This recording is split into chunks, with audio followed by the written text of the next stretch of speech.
तो आज का शेड्यूल पूरा करा है मैंने, जिसमें मैंने बोला था जैसे 5 किलोमीटर का रनिंग, और आज सिर्फ 5 किलोमीटर की रनिंग है। बड़ा स्वेटिंग हो रही है और मज़ा आ रहा है, बड़ा फ्रेश फ्रेश फील हो रहा है। तो ये तो होता ही है, जब आप एक्सरसाइज करके आते हो तो आपको मज़ा आता है। स्टार्टिंग में सुबह उठना ही बड़ा प्रॉब्लम लगेगा, बट एक बार आपने इसके ऊपर जीत पा ली, उठने के ऊपर जीत पा ली, तो जब आप एक्सरसाइज करोगे तो आपका पूरा दिन जो है बड़ा इंजॉयबल जाएगा। आई नो यार, एक्सरसाइज करना थोड़ा टफ तो है आज के टाइम में, क्योंकि हर चीज़ इतनी इंजॉयबल हो गई है और इतने आराम से चीज़ें हो गई है कि हमें बॉडी मूवमेंट कराने में दिक्कत होती है।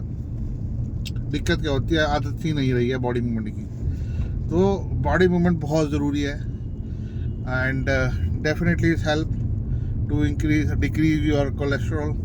वो आपका कोलेस्ट्रॉल आपका डिक्रीज होगा। और ये जो मैं वीडियो बना रहा हूँ, कोई ऐसे नहीं, कोई स्क्रिप्टेड वीडियो नहीं है, ये आपको डायरेक्ट इम्पैक्ट इफेक्ट मैं आपको बताने जा रहा हूँ। अब जैसे मैंने 5 किलोमीटर की रनिंग मारी है, तो आई फील कि मेरा जो साइड का जो पोस्चर है, उधर से फैट जो है रिड्यूस होना शुरू हो रहा है धीरे धीरे।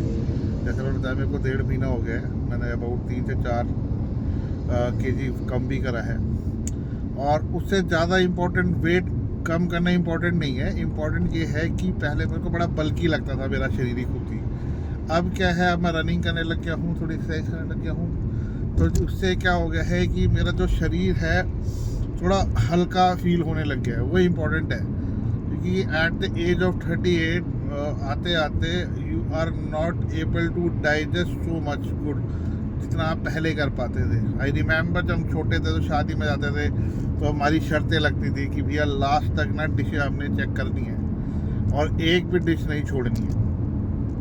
बट अब ऐसा नहीं है। अब शादी वादी में जाते हैं तो ही देखते हैं कि बेसन की रोटी कहाँ मिलेगी, पनीर की सब्ज़ी नहीं खानी है और मिक्स वेज खानी है, सिर्फ एक रोटी खा के आ जाते हैं। और स्नैक्स तो खाए भी नहीं जाते हैं, और फ्रूट्स अच्छे लगने लगे हैं हम।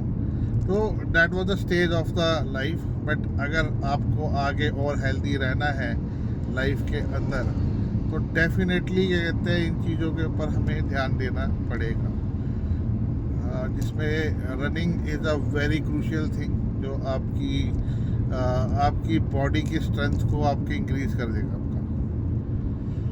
हाँ, तो टुडे आज का मेरा टास्क ख़त्म हो गया है, जिसके अंदर मैंने अबाउट 5 किलोमीटर की रनिंग करी है, और बड़ा स्वेट आ रहा है, और स्वेट की वजह से बड़ा मज़ा भी आ रहा है, क्योंकि स्वेटिंग से इंजॉयमेंट पूरा हो गया है। आई थिंक कोई एक्सीडेंट हो गया है शायद, और जिसकी वजह से बड़ी दिक्कत चल रही है रोड पे। तो मैंने सोचा है कि 3 महीने के अंदर, 4 महीने के अंदर अभी मेरे को क्या करना है, थोड़ा सा बॉडी फैट कम करना है, और ये जो डबल चिन है इसके ऊपर वर्कआउट करना है। कहते हैं ये बहुत मुश्किल होता है इसे कम करना, but definitely with remedies and exercises हम इसको कर लेंगे।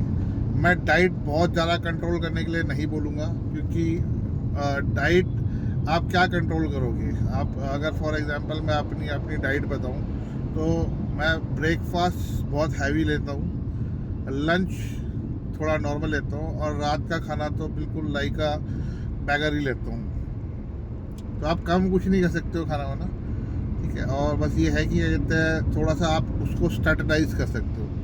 देखो, बॉडी एग्जैक्टली वही है जो आप खा रहे हो, जैसा आप खा रहे हो वही दिखता है। मैं ये नहीं कहता कि आप बिल्कुल ही मतलब रिच डाइट जो आजकल सैलड वैलड पे आ जाते हैं, बहुत इम्पॉसिबल है ऐसा आ पाना। उसके लिए हम छोटे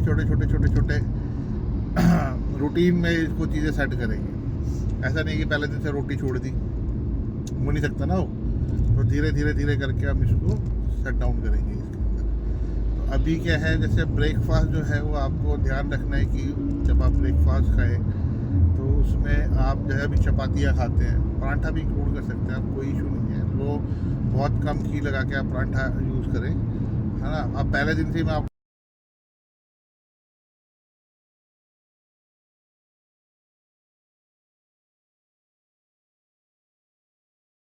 भी आप जब आओगे रनिंग करके आओगे तो आपकी बॉडी को भी स्ट्रेंथ चाहिए, खाना तो चाहिए ही चाहिए। खाना खाओ आप, कोई इशू नहीं है, कर्ड लो, साथ में दूध लेना चाहते हो दूध ले लो। अब कई लोग बोलते हैं कि दे आर लैक्टोज टॉलरेंट, तो वो भी एक इशू है। ऐसा नहीं है कि दूध अच्छा नहीं लगता है, बट दूध पचता नहीं है। और ये ऐसा नहीं है कि कहते हैं कि कोई चीज़ है, ये रियल फैक्ट है कि आजकल दूध पचना बंद हो गया है, हम लैक्टोज इंटॉलरेंट हो गए हैं। और साइंटिफिकली देखा जाए तो इस पर बहुत लंबा डिस्कशन है, मैं उस पर डिस्कशन में नहीं जाना चाहूँगा। बट एज एन अडल्ट जब आप बड़े हो जाते हो तो आपको लैक्टोज पचाना में बड़ी दिक्कत आती है। तो आपको डिपेंड करता है कि आप इसको लेना चाहते हैं, नहीं लेना चाहते हैं, आप डाइजेस्ट कर पाते हैं, नहीं कर पाते हैं। कई लोग ब्लोटिंग करना शुरू कर देते हैं मिल्क और प्रोडक्ट के बाद। तो ठीक है, बट डेफिनेटली बड़ा मज़ा आया आज मेरे को रनिंग करके बड़ा मज़ा आ रहा है। और बॉडी ऐसे फील कर रही है कि जैसे कहते हैं कितनी एनर्जी आ गई है। जब आप लो एनर्जी में होते हो और जब हाई एनर्जी में आते हो तो ज़मीन आसमान का फ़र्क हो जाता है आपके अंदर ही। तो ठीक है, कल मिलते हैं भाई और देखते हैं कल के रूटीन में हम क्या करेंगे, क्या नहीं करेंगे, कैसे करेंगे। कल मोस्ट प्रोबेबली मेरा वही वापस से 2.5 किलोमीटर की running and gymming of 20 minutes, not more than 20 minutes. बहुत हार्ड जिम करने की ज़रूरत नहीं है, जिम इतनी करो जितनी आपकी बॉडी की रिक्वायरमेंट है। क्या होगा, देखो आपने इकोनॉमिक्स पढ़ा है तो मैं आपको बता दूं, क्या कहते हैं हमेशा डिमांड सप्लाई का इक्विलिब्रियम होता है। जब आप किसी भी चीज़ की सप्लाई ज़्यादा कर देते हो तो वो आप उसका जो इम्पैक्ट है वो कम होना शुरू हो जाता है। तो बॉडी को जिम उतना दो जितना रिक्वायरमेंट है। आप ज़्यादा करोगे, बॉडी वेट ज़्यादा करोगे तो वो आपके शरीर पे इम्पैक्ट करना ही छोड़ देगी, राइट। छोटी छोटी चीज़ों पे ध्यान रखेंगे, है ना, छोटे छोटे पार्ट्स पे काम करेंगे। तो जब छोटे छोटे पार्ट्स पे काम करेंगे तो अपने आप उस पर इम्पैक्ट नज़र आएगा। सबसे पहले जो हम काम करेंगे वो काम करेंगे हम आपके लव हैंडल्स पे, पेट के लव हैंडल्स पे। तो आपको धीरे धीरे पता चलेगा आपको। चलो मिलते हैं for the next video, definitely will come and see again.